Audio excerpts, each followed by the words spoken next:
Salvar una vida per salvar la humanitat. Així acabava la conferència d'ahir de l'Assumpta Montellà, referint-se a Elisabeth Eidenberg, la famosa Isabel de la maternitat d'Elna. És evident que avui amb aquest acte no podem salvar la humanitat ni podem salvar vides. Però també l'altre dia explicava que som la generació que tenim el deure de poder explicar aquesta història que tantes famílies i tantes persones van callar-se durant molts i molts anys. La memòria històrica no és una opció, sinó que memòria històrica és l'obligació.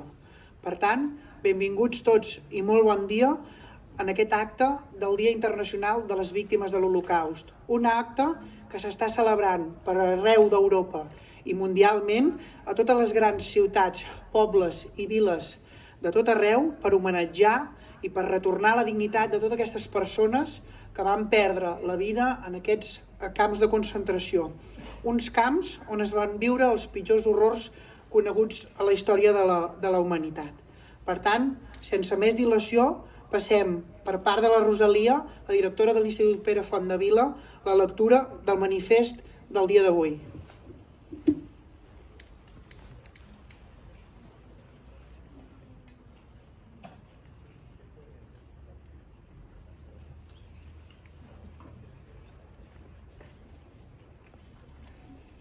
Bé, bon dia a tots i totes.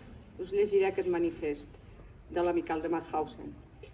Al novembre de l'any 2005, l'Assemblea General de l'ONU va designar el 25 de gener, data de l'alliberament d'Auschwitz, Dia Internacional de Commemoració en memòria de les víctimes de l'Holocaust i de prevenció de crims contra la humanitat. Iniciativa confirmada pel Parlament Europeu i la UNESCO, amb el propòsit de recordar totes les víctimes de l'Holocaust i la persecució nazi i evitar presents i futurs genocidis en les nostres societats. A partir de llavors, a Espanya i en diferents punts del planeta es recorda les víctimes del genocidi dut a terme pel règim nazi i els seus aliats durant la Segona Guerra Mundial, en la mesura que la memòria no és tan sols un acte de justícia per a les víctimes, sinó un instrument d'alerta i prevenció. Durant el règim nacionalsocialista, no tan sols es va universalitzar i es va estendre el crim amb petjades indelebles, sinó que es va soscavar els fonaments mateixos de la civilització i es va destruir la humanitat. L'eliminació dels jueus va venir precedida per una sèrie de mesures d'identificació i segregació que els van privar de tots els seus drets, procés que va conduir a l'assassinat industrial i planificat, una vegada consumades també les matances en els territoris de la Unió Soviètica. També totes les poblacions europees ocupades pel règim nacionalsocialista van rebre els seus atacs criminals, dirigits no tan sols contra els jueus, sinó contra tots aquells que s'oposaven als dictats nazis i lluitaven per la seva llibertat. El règim nacionalsocialista preveia la construcció d'una nova societat basada en la desigualtat dels éssers humans, sota el mite de les races i del seu dret a decidir els que tenien dret a la vida i els que estaven condemnats a l'esclavitud i a la mort. L'imperi nazi es va erigir sobre milions de cadàvers i d'esclaus, opositors polítics, discapacitats, maçons, gitanos, homosexuals, testimonis de Jehovà, entre ells les gairebé 10.000 dones i homes espanyols republicans deportats als camps del Reich per la seva condició d'enemics polítics de Franco i de Hitler i per la seva contribució a la lluita contra l'ocupat alemany a França. Integrar el record de l'Holocaust i de totes les víctimes del nazisme en les consciències individuals i col·lectives ha de servir per conèixer fins on pot arribar la capacitat humana per perpetrar el mal i per exercir el bé, i ha de convertir-se en una arma poderosa enfront als missatges i insídies amenaçadores en èpoques de crisis i inseguretats. Perquè reflexionar sobre les causes i conseqüències de l'Holocaust i la persecució de tots els col·lectius considerats enemics esdevé el compromís de lluita contra l'antisemitisme, el racisme i qualsevol forma d'intolerància, així com contra els revisionismes i negacionismes. Davant tot això, el compromís personal i compromís polític durant els 365 dies de l'any, emmarcat simbòlicament en aquest 27 de gener i el pròxim dia 5 de maig, instaurat com a dia d'homenatge a les víctimes espanyoles del nazisme.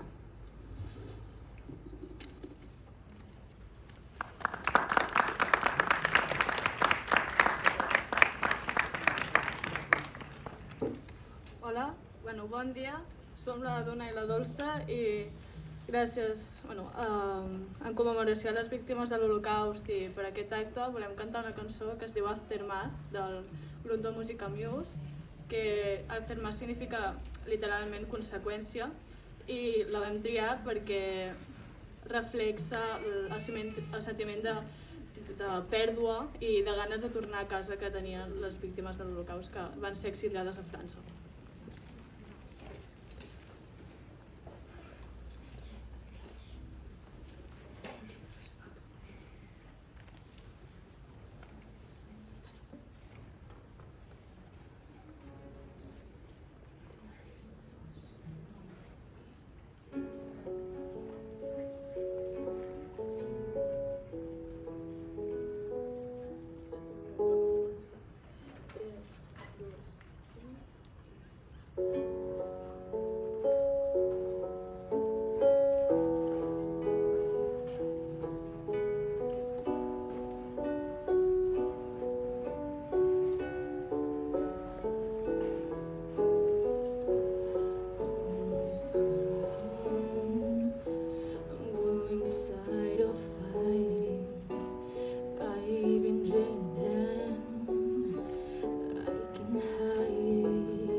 Together now and forever.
després d'això, per aquest acte vaig pensar que seria molt bona idea composar una cançó, no, que parlés de les diferents coses que va suposar l'Holocaust.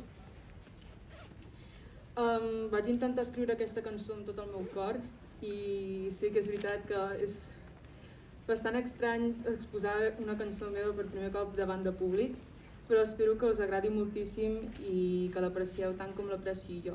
Així que comencem. Es diu Wait for Me in Heaven.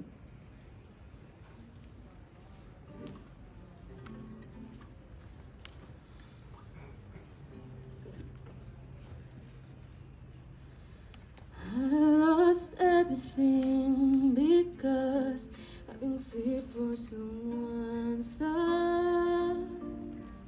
If I was all in... Perdó, torno a començar, em sap greu.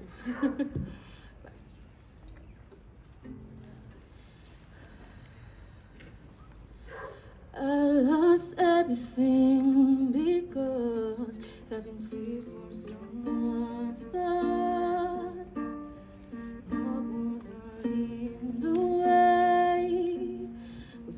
Were the only song playing. You were so pure and joy was struck by the demons. Life in the worst conditions. Why I kept silent on these. The fear keeps you quiet, but sings now. I'm gonna be screaming for you. There's a pain came across your eyes, like was screaming.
Gràcies.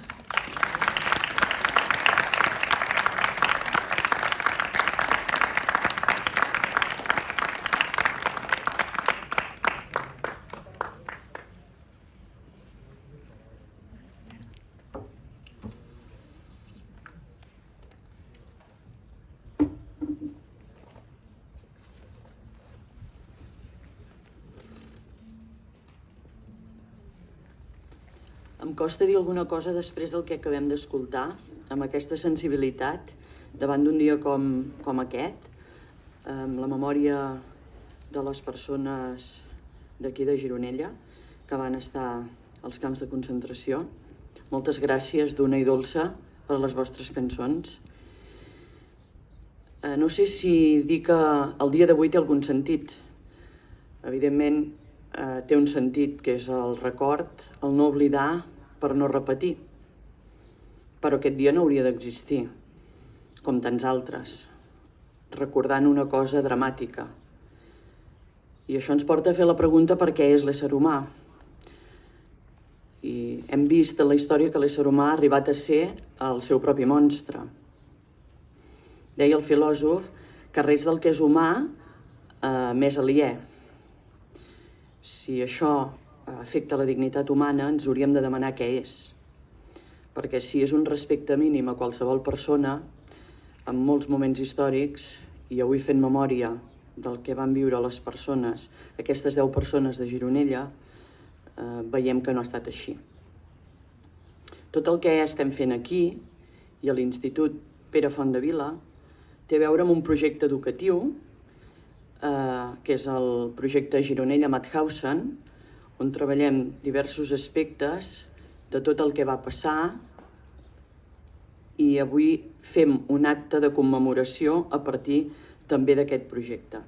El vam iniciar a l'Institut juntament amb l'Ajuntament de Gironella i és per això que en tenim un gran agraïment a l'Ajuntament. Donem pas ara a unes paraules de Xavier Valls, que ha estat una persona que ha participat i ens ha ajudat moltíssim amb tot el que hem fet avui. Gràcies.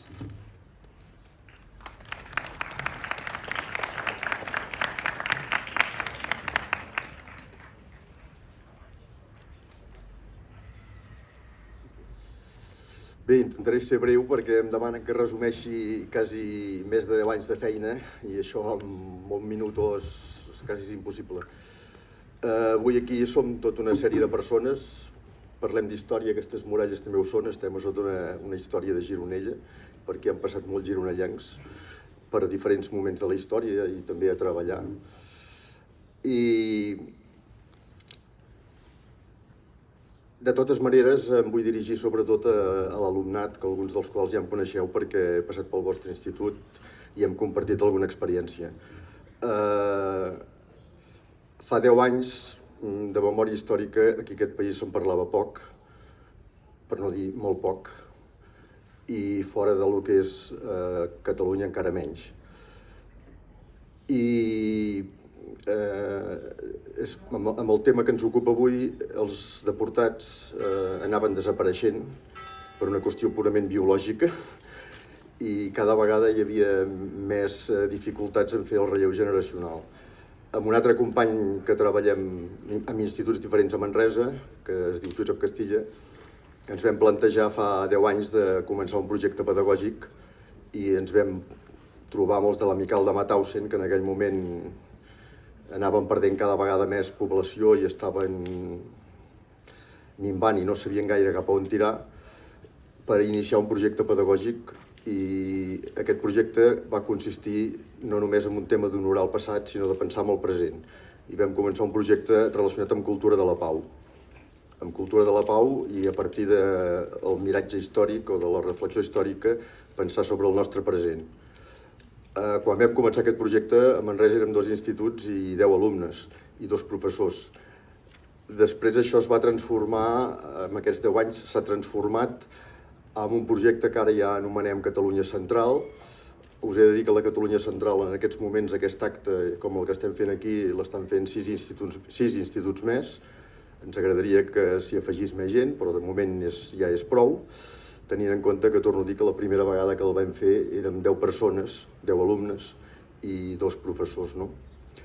I a nivell de Catalunya això va comportar que l'Amical de Mauthausen obrís una xarxa que s'anomena la xarxa Mai Més, que en aquests moments deu agrupar al voltant d'uns 30 instituts de Catalunya i després s'ha extès a la resta de l'estat espanyol amb el nom de Nunca Más i comporta ja un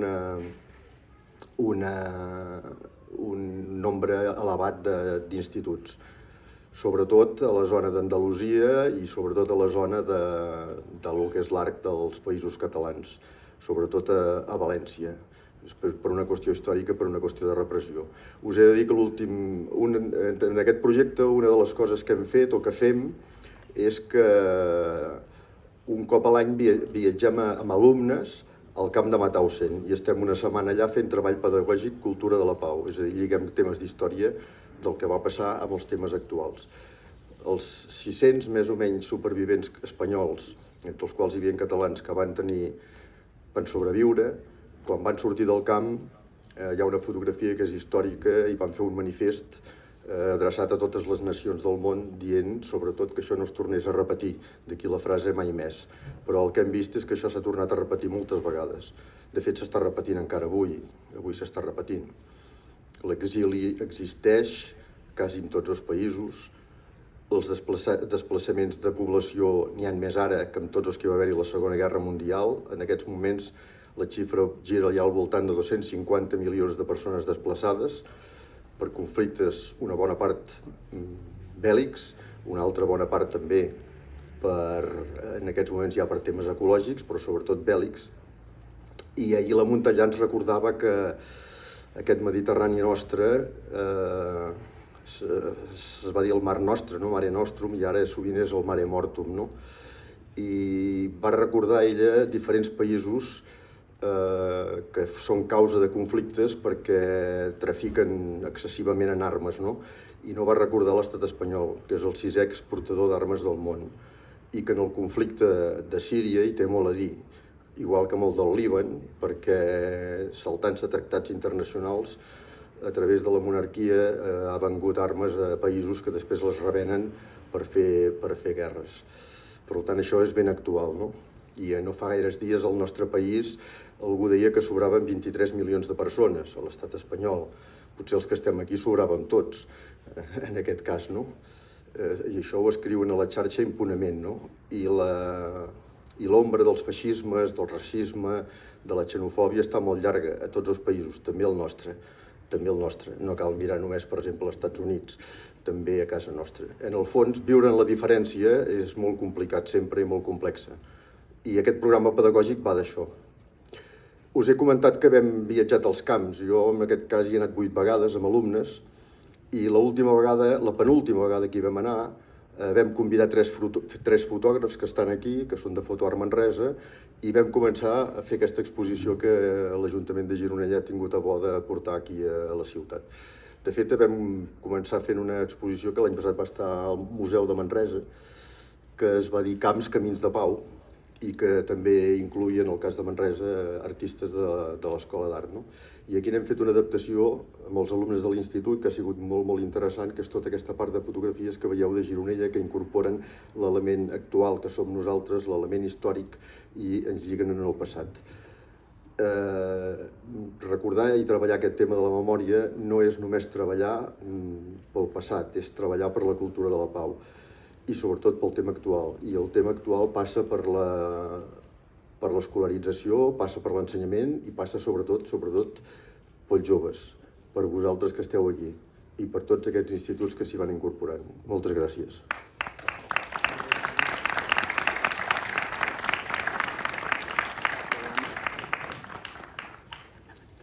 Moltes gràcies, Xavier, per explicar l'origen d'aquest projecte que estem tirant endavant des de fa 2 anys aquí al poble de Gironella. Passem ara a fer una lectura amb diversos alumnes, amb la col·laboració d'una companya, professora de l'Institut, l'Anna Verdaguer. Farem una lectura de diversos textos i comencem. Gràcies.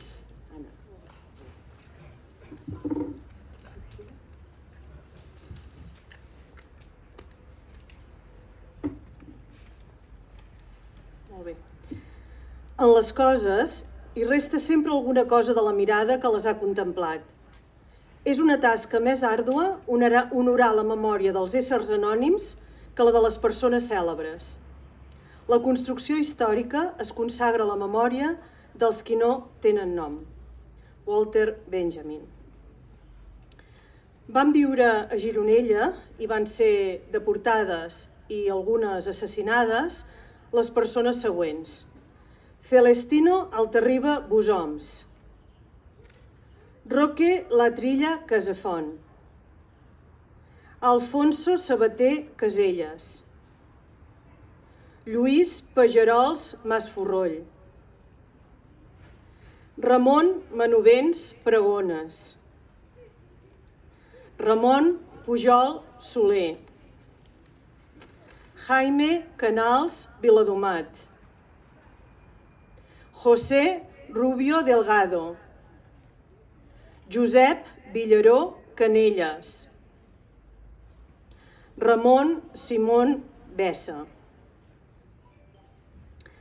Els màrtirs anònims dels camps de concentració són els símbols d'una humanitat que aspira a néixer.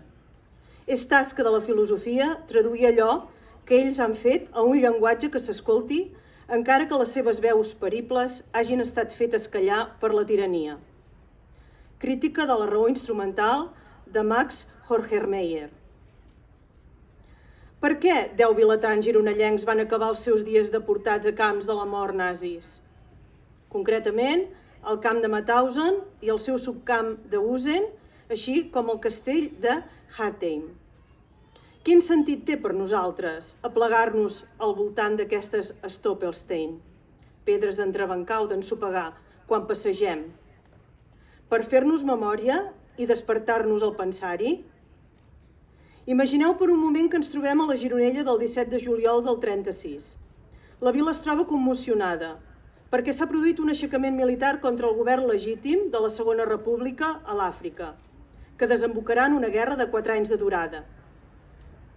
Gironella era una vila molt polititzada i radicalitzada, on es desfermà un intens moviment revolucionari i es constitueix un comitè, on hi havia l'escola de la doctrina cristiana, actual escola de les monges. Es produeixen els primers judicis sumaríssims i assassinats en cunetes o a la tàpia del cementiri, que cada matí commocionen i encongeixen el cor dels vilatans. Ben a la vora d'on ens trobem ara, a les escales de la baixada del castell, fou assassinat amb un tret al cap el comerciant Josep Badia, que, com a regidor, anava a l'Ajuntament. El mateix alcalde, que era d'Esquerra Republicana de Catalunya, es feia acompanyar per un milicià amb fusell perquè el protegís. Ja que amb la imaginació hem pujat fins a l'Ajuntament, arribem-nos ara fins a la plaça de l'Església. Allà veurem la foguera que s'ha encès amb les cadires confessionals i la imatgeria, mentre que l'interior es transforma en magatzem. En fi, en aquells dies es desfermà un període de violència descontrolada que enfrontà més odiosament els vilatans. Es produeix un primer exili, el del 36, on gironellencs fugen a peu cap a França per salvar la pell.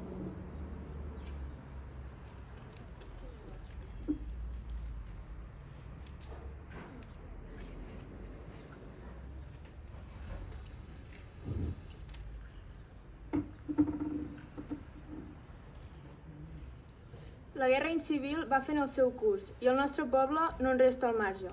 El 10 de febrer del 1939, a les 11, les tropes franquistes, unes 3 o 4 companyies d'infanteria, van sortir de Sant Pau de Casserres en direcció a Gironella.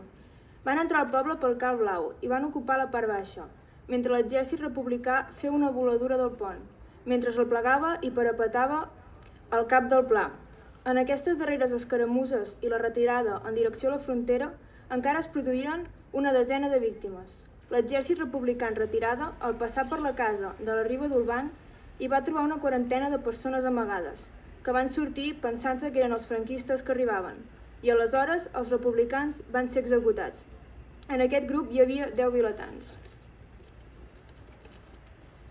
Amb la guerra perduda i la retirada, començava la tragèdia dels exiliats republicans a les platges de França i continuà un cop s'inicià la Segona Guerra Mundial.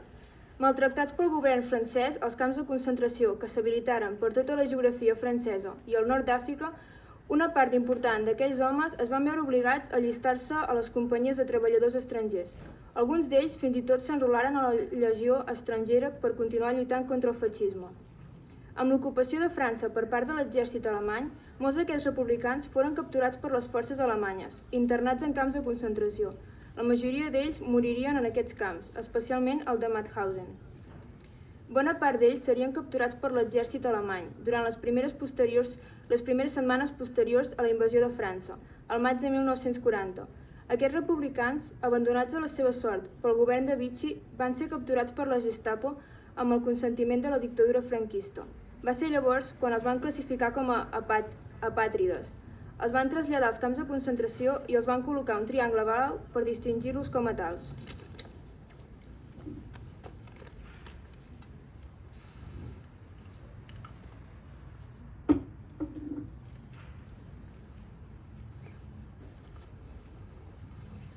Aquesta, però, no seria l'única via de deportació.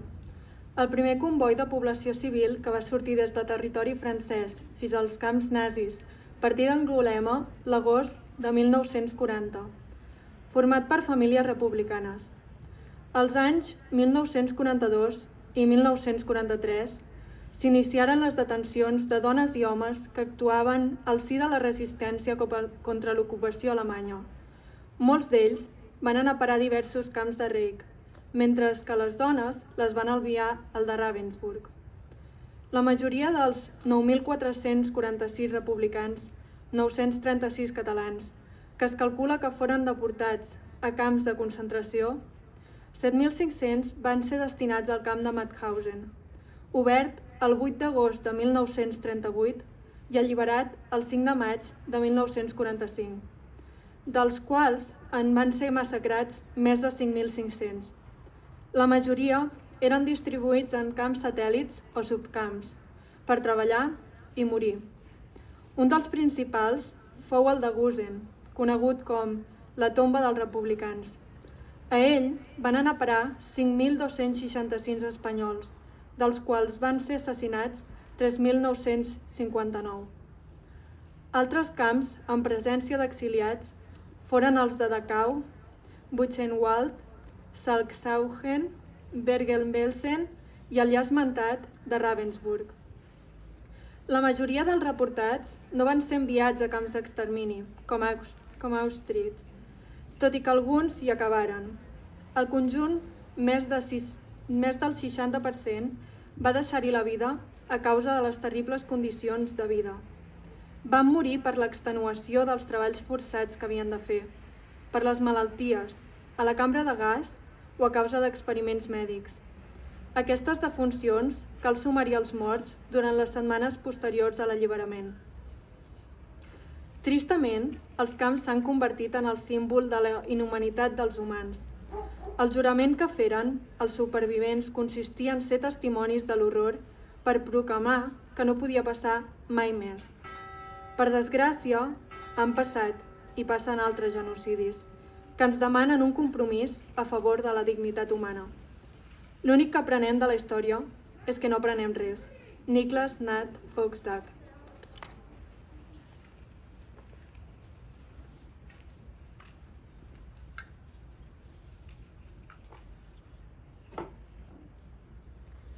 Kant va dir que cada cosa té el seu valor, però que l'home, en canvi, té sa dignitat. Cada vegada més, sobretot des de l'època de Kant, l'humanitat s'ha desviat d'aquesta moral, en aparença eternament vàlida i sempre efectiva. L'utilitat de l'ésser humà ha anat ocupant progressivament el lloc de la dignitat. Cada vegada més, l'ésser humà s'ha vist com un mitjà en lloc de com un fi. La vida indigna de ser viscuda i les persones que tan sols eren considerades dignes de la mort tenien tan poc valor pel nazisme que ni tan sols mereixien una bala, sinó Zyklon B. No obstant això, com és sabut, els cadàvers tenien una utilitat, doncs proporcionaven pèl pels matalassos i grassa per fer sabó. Seria superficial i erroni voler culpar un poble o a un partit determinats de l'enorme negació de la dignitat humana i el consegüent culte al valor de la vida. El requisit previ perquè no es tornin a repetir els tals excessos en la història és més aviat que entenguem aquest perill com un perill que guaita dins de l'ésser humà, en tot moment, en cada persona de cada poble. Per tant, el feixisme del passat és una advertència per tota la humanitat i aquesta advertència una exhortació a la política actual. I per aquesta política només existeix una esperança, la democràcia.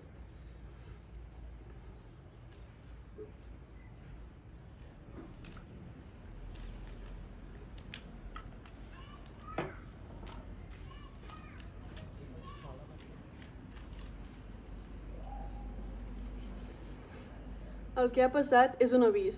Oblidar és un delicte. Va ser possible que tot això succeís i segueix sent possible que en qualsevol moment torni a succeir. Carl Theodor Jaspers. Un dels versos de la cançó de Bachenwald proclama: malgrat tot, volem dir sí a la vida. Parlar del sentit i el valor de la vida pot semblar avui més necessari que mai.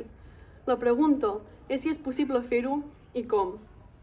En certa manera, avui resulta senzill. Ara es pot parlar de nou lliurement sobre molts aspectes relacionats directament amb la problemàtica del sentit i el valor de l'existència humana i amb la dignitat de l'ésser humà. Tanmateix, per altra part, s'ha tornat més difícil parlar de sentit, valor i dignitat. Hauríem de preguntar-nos inclús si avui en dia és possible utilitzar sense més consideracions aquestes paraules. No han adquirit aquestes un significat en part confús? No s'ha fet durant els últims temps massa propaganda negativa contra tot el que aquestes paraules signifiquen o van significar alguna vegada? Theodor Adorno, a Prismes, ja ens advertia que Auschwitz ho canviava tot. Per haver estat neutralitzada i processada, la cultura tradicional en l'actualitat s'ha tornat insignificant íntegrament. Fins i tot la consciència més extrema de la catàstrofe està amenaçada d'arribar en ximpleria sense sentit. El criticisme cultural existeix en confrontació amb el nivell últim de la dialecta entre cultura i barbària. Escriure un poema després d'Auschwitz és un acte de barbària, i això també corroeix el coneixement, el qual afirma perquè s'ha tornat impossible escriure poemes avui.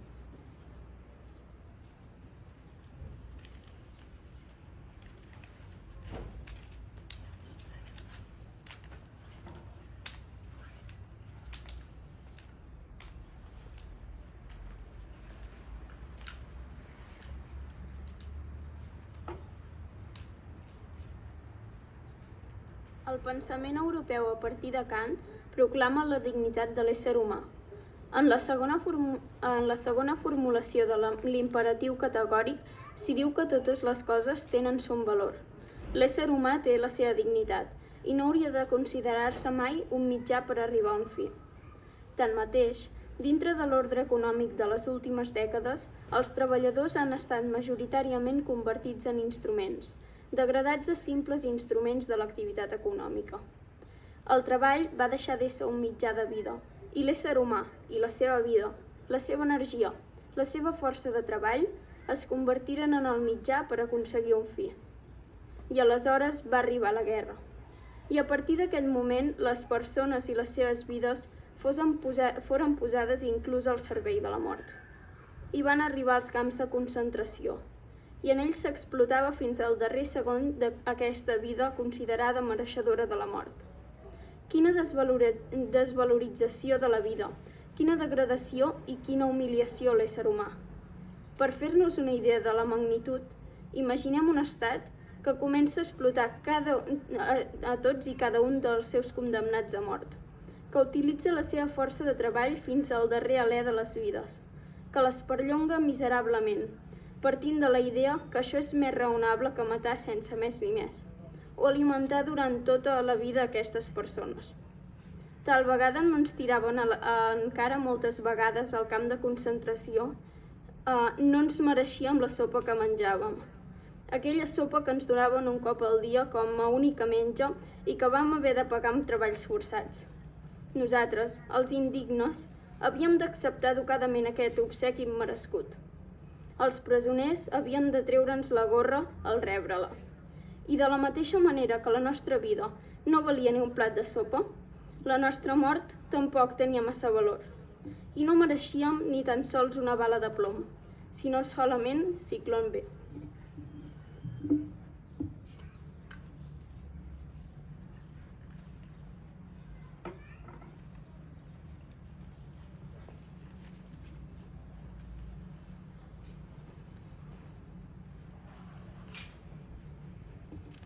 La generació actual, la joventut dels nostres dies, que és en la que hauríem de trobar més idealisme i entusiasme.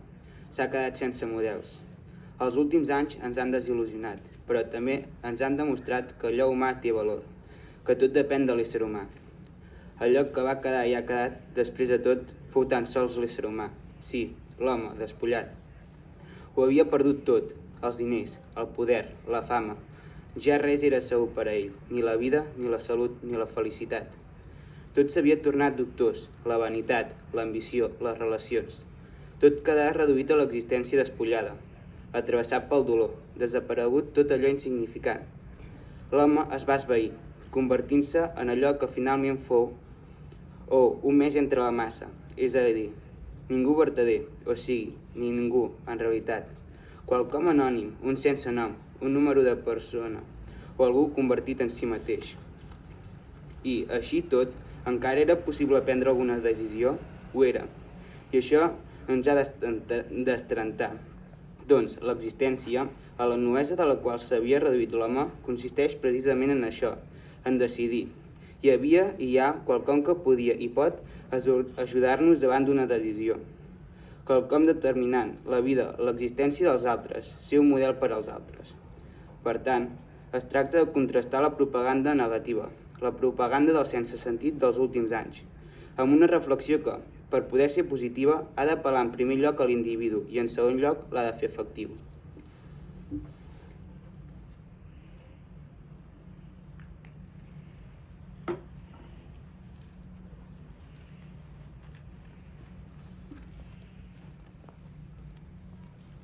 Aquest és el jurament de Mauthausen del 16 de maig de 1945. Els deportats de la majoria dels països en tornar als mateixos van impulsar associacions i van fer públics testimonatges de la seva experiència, però no va ser el cas dels espanyols. Els pocs que van tornar van estar condemnats al silenci.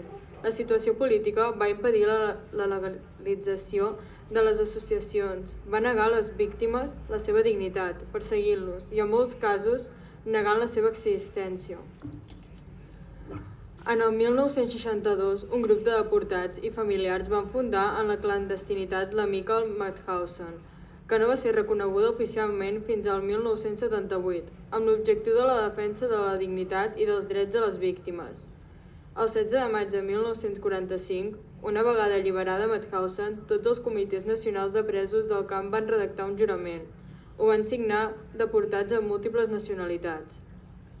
A la fi, les portes d'un dels camps més terribles i més sagnants s'obren, les del camp de Mauthausen. Partint en totes les direccions, tornarem lliures als nostres països alliberats del feixisme. Els presoners, els que encara ahir amenaçava la mort de la mà del bestial del botxí feixista, expressen el seu reconeixement des de les més profund del seu cor, a les nacions aliades victorioses i alliberades i saluden tots els pobles en la seva llibertat reconquerida. Després d'una estada de diversos anys en el camp, comprenen molt millor el valor de la fraternitat dels pobles.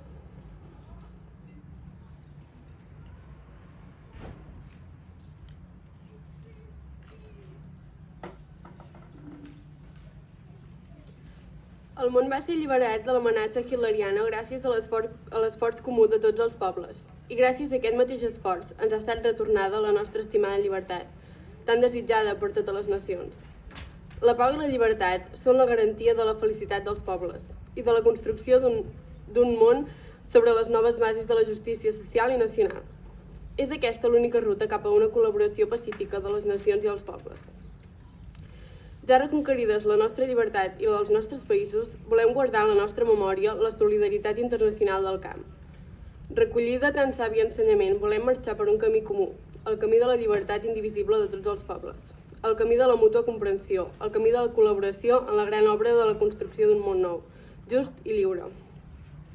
No oblidarem mai els sagnants sacrificis que els pobles van haver de fer per reconquerir la felicitat de tots. Recordant la sang vessada per tots els pobles i els milions d'éssers humans sacrificats, assassinats, immolats pel feixisme nazi, jurem no abandonar mai el camí que ens han traçat. Sobre la base d'una comunitat internacional, volem erigir els soldats de la llibertat caiguts en aquesta lluita sense treva. El més vell monument, el món de l'home lliure. Ens dirigim al món sencer per dir-li, ajuda'ns en la nostra tasca. Visqui la solidaritat internacional i visqui la llibertat. En nom de tots els que van ser presos a Mauthausen, 16 de maig de 1945.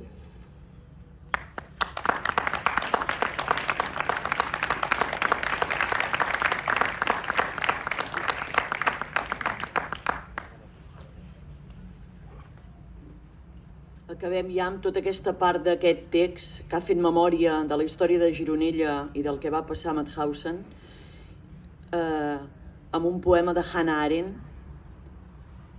El dolor no vol apaivagar, els somnis vells, la saviesa jove, i no em deixa renunciar a la vella puresa de la joia.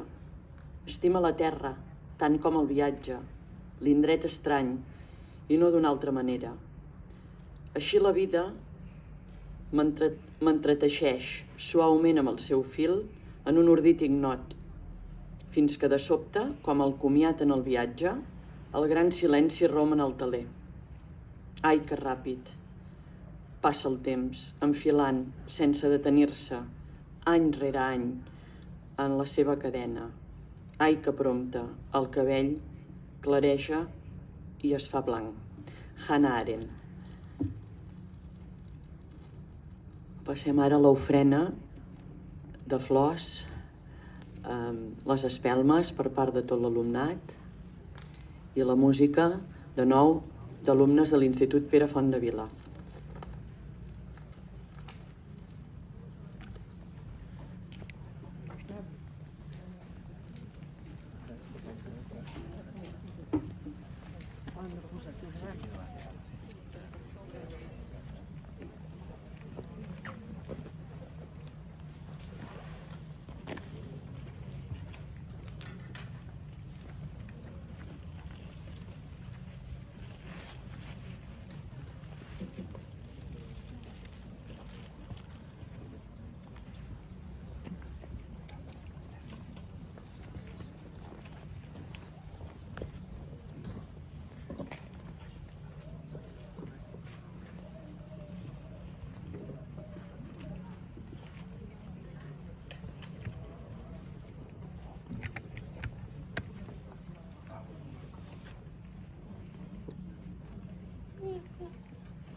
Bé, molt bon dia a totes i a tots.